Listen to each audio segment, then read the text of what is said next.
News रंग के श्रोता दर्शकों को प्रकाश बियानी का नमस्कार।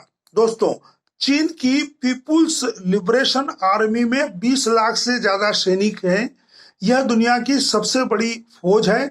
चीन के पास हाइड्रोजन और परमाणु बम ही नहीं, रासायनिक हथियार भी हैं।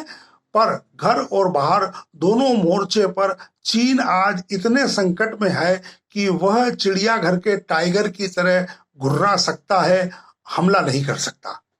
हमारी सीमा पर हाल ही में जो हुआ वह चीन के राष्ट्रपति शी जिनपिंग की खींच है।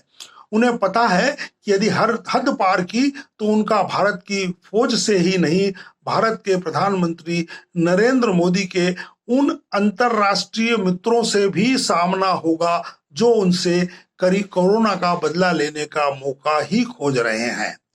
और हाँ मित्रों, कोरोना का लैटिन भाषा में मतलब मुकुट है।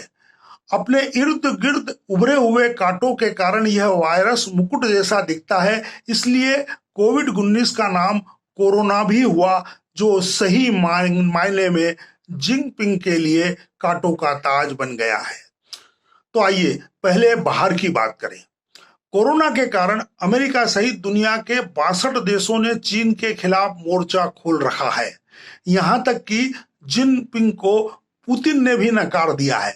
उन्हें उम्मीद थी कि समान राजनीतिक सोच के कारण रुष्ट विश्व बिरादरी के सामने रशिया उनका बचाव करेगा, पर चीन की विस्तारवादी बदनीयत से रुष्ट होकर पुतिन ने ताइवान मुद्दे पर उन्हें फटकार लगाई है।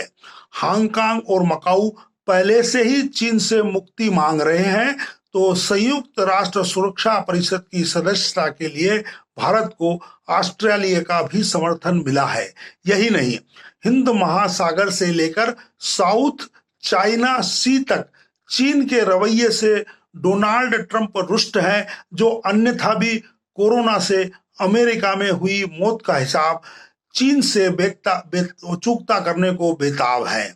दिवालिया हो चुके पाकिस्तान जैसे चीन के कर्जदार छोटे और कमजोर देशों को छोड़ दें तो आज चीन पर चारों तरफ से ओले बरस रहे हैं।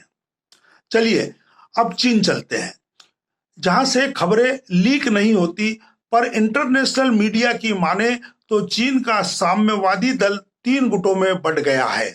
शी जिनपिंग के विरोधी नेता और नागरिक मानते हैं कि कोरोना ने चीन की कारोबारी इमेज को भी संक्रमित किया है, जिसके अपराधी जिनपिंग है।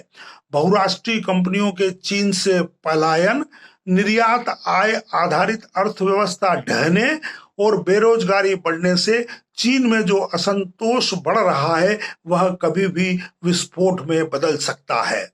इसे विनाशकाले विपरीत बुद्धि ही कहेंगे कि चारों तरफ से घिरा चीन भारत से पंगा ले रहा है। यह भी अकारण नहीं है। जैसे अमेरिका से भारत की बढ़ती नजदीकी, तो चीन इस सच्चाई से भी परेशान है कि उसके यहाँ से शिफ्ट हो रही कंपनियां भारत को एशिया में उसका कारोबारी विकल्प बना देगी। नरेंद्र मोदी के अंतरराष्ट्रीय राजनीति में बढ़ते प्रभाव से भी चीन चिंतित है, और पर भारत से पंगा लेने के पहले यह भूल गया है कि मोदी जी ने सीमा पर इंफ्रास्ट्रक्चर का विकास कर दिया है, भारतीय फौज को बराबरी के मुकाबले के संसाधन उपलब्ध करवा दिए हैं, तो हवाई लड़ाई के लिए रफाल जैसे लड़ाकू विमान जुटा लिए हैं। पर दोस्तों, इन सबसे महत्वपूर्ण है एयरफोर्स के हमारे वे सिंघम, जो MiG-21 से अमेरिकी F-16 फाइटर भी गिरा देते हैं। ऐसा नहीं है कि जिनपिंग इन सबसे अनजान है, पर फिर भी लद्दाख में भारत और चीन के जवानों के बीच झड़प हुई, क्योंकि चीन परेशान है कि लद्दाख में भारतीय फौज की ताकत बढ़ी तो पाक अधिकृत कश्मीर से निकल रहे चीन पाक इकोनॉमिक कॉरिडोर पर उसका सारा निवेश डूब जाएगा। धन्यवाद।